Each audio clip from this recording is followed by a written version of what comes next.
అతడు యెహోవా దృష్టికి యథార్థముగా ప్రవర్తించెను. ఈ వాక్య భాగంలో మనం గమనిస్తే యెహోషాపాతు రాజు తన రాజ్యాన్ని దేవుని కృప వలన స్థిరపరచుకుంటూ వచ్చాడు. దేవుడు కూడా యెహోషాపాతు రాజ్యాన్ని స్థిరపరిచాడు. అక్కడ మనం గమనిస్తే అతడు యెహోవా దృష్టికి యథార్థముగా ప్రవర్తించెను. తన యథార్థతను బట్టి, తన భక్తి జీవితాన్ని బట్టి యెహోషాపాతు రాజ్యాన్ని దేవుడు స్థిరపరిచాడు. అయితే యెహోషాపాతు జీవితంలో అనేక సందర్భాలలో అనేకమైన ఆశీర్వాదాలు దేవుని వలన పొందాడు. రాజ్యాన్ని స్థిరపరిచాడు.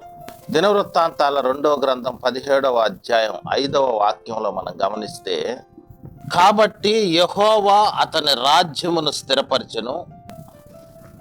ఈ వాక్యాన్ని మనం గమనించినప్పుడు యెహోషాపాతు యొక్క రాజ్యాన్ని దేవుడు స్థిరపరిచాడట.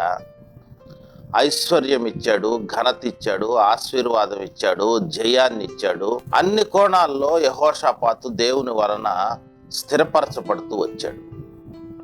విచిత్రం ఏంటంటే, తనకు కలిగిన ధనము, వస్తు రూపేణ దేవుని వలన ఆశీర్వదించబడిన ఆశీర్వాదం, అదేవిధంగా తనకు కలిగిన ఘనత, ఇవేవి కూడా యెహోషాపాతుని దేవునికి దూరంగా నిలిచేటట్లు చేయలేకపోయాయి. ఇది యెహోషాపాతు యొక్క యథార్థత. కలిగినప్పుడు దేవునికి దూరంగా వెళ్ళే మనస్సు యెహోషాపాతుకు లేదు. అయితే యెహోషాపాతు ఎంత ఆశీర్వదించబడినా కూడా దేవునికి దూరముగా నేను ఉంటాను అన్నటువంటి భయం యెహోషాపాతుకు లేదు. కారణం ఏంటంటే, అతని యథార్థమైన ప్రవర్తనే అది. దేవునికి సన్నిహితంగా ఉండేవాడు.